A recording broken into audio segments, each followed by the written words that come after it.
sommes dans le logiciel Pages et j'ai choisi un texte que nous allons pouvoir ensemble structurer en utilisant les styles. Et lorsque les styles seront mis en place, nous allons créer la table des matières de ce mini e-book, va-t-on dire. Alors, avant toute chose, je vous propose d'afficher le tiroir des styles, puisque c'est avec cela que cet outil-là que nous allons travailler. Donc, vous cliquez sur Présentation, Afficher les styles. Je vais donc un petit peu reculer pour que ça soit bien visible.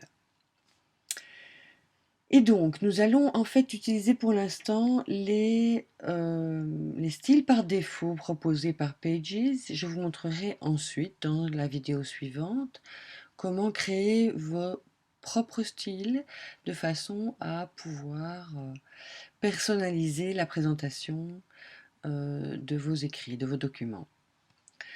Donc, avant toute chose, dans le tiroir ici des styles, vous avez des styles de paragraphes au-dessus, des styles de caractères, il y a pour l'instant un choix relativement limité, et des styles de liste.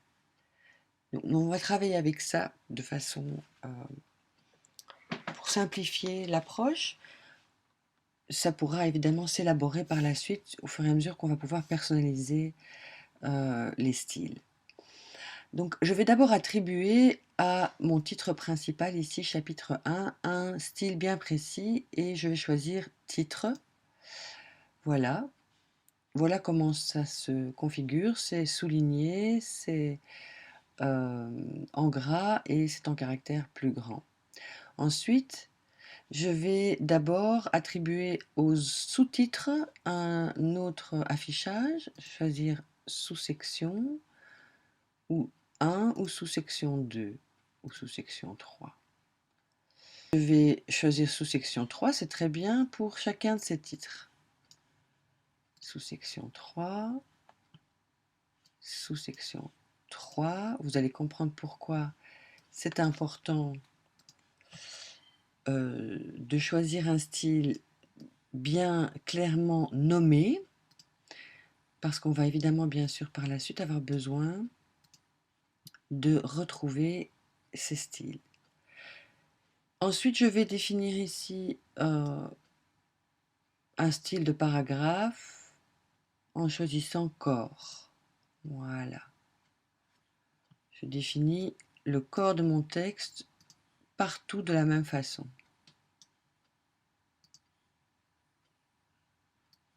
Voilà, ça c'est donc pour l'exemple, corps. Ceci dit, vous pouvez sélectionner, appuyer sur commande, tenir le bouton, sélectionner la suite, toujours garder le doigt enfoncé pendant que vous sélectionnez. Zut, j'ai raté mon coup, je recommence. Voilà, comme vous voyez, hein, on a beau savoir ce qu'on fait, c'est pas pour autant qu'on ne fait pas des fausses manœuvres.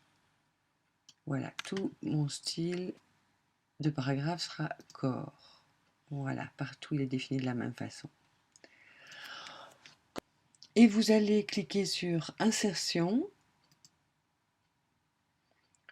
Saut de page, ce qui va permettre donc d'insérer avant le texte une page vierge, qui va nous servir à ajouter une table des matières, à générer une table des matières. Je vous conseille de descendre plus ou moins à la hauteur où vous voudriez que s'affiche la table des matières. Et maintenant, vous allez à nouveau cliquer sur Insertion, choisir Table des matières, et voilà, automatiquement, la table des matières est générée. Vous pouvez bien sûr changer la mise en page si vous le souhaitez. Par exemple, je vais sélectionner tout ceci et l'aligner comme ça. Voilà, je préfère comme ça. Alors, vous avez l'inspecteur s'est affiché automatiquement. Pourquoi? Parce qu'il y a un certain nombre de choses que vous devez maintenant définir. Est-ce que pour ce, vous voyez ici, le titre a été défini avec ce style de paragraphe ici, titre. Et vous avez deux colonnes, une colonne qui vous permet de dire je garde ou je ne garde pas dans la table des matières cette partie-là, mais vous avez aussi une colonne pour définir je veux que s'affiche ou non le numéro de page. Donc par exemple pour le titre chapitre 1, le sol, non, je ne souhaite pas garder le numéro de page, donc je vais décocher le numéro, mais je veux garder le titre, donc je laisse cocher titre. Par contre, pour les sous-titres, que j'ai donc définis tout à l'heure, vous l'avez vu en sous-section 3, eh bien ça m'intéresse bien sûr de garder les numéros de page, puisque c'est tout l'objectif de la table des matières. Vous verrez aussi ici dans l'inspecteur que vous avez une case à cocher ici qui s'appelle transformer les numéros de page en lien. Je le laisse cocher par défaut. Pourquoi? Parce que ça va me permettre, si c'est un très long document, eh bien, de choisir de faire un saut dans le texte pour arriver à l'endroit précis qui m'intéresse en cliquant sur le numéro de page, ce qui rend la table des matières dynamique. Voilà donc pour ce bref tutoriel qui vous présentait de façon très simple comment appliquer des styles aux parties de texte et comment générer à partir de ces styles une table des matières de base.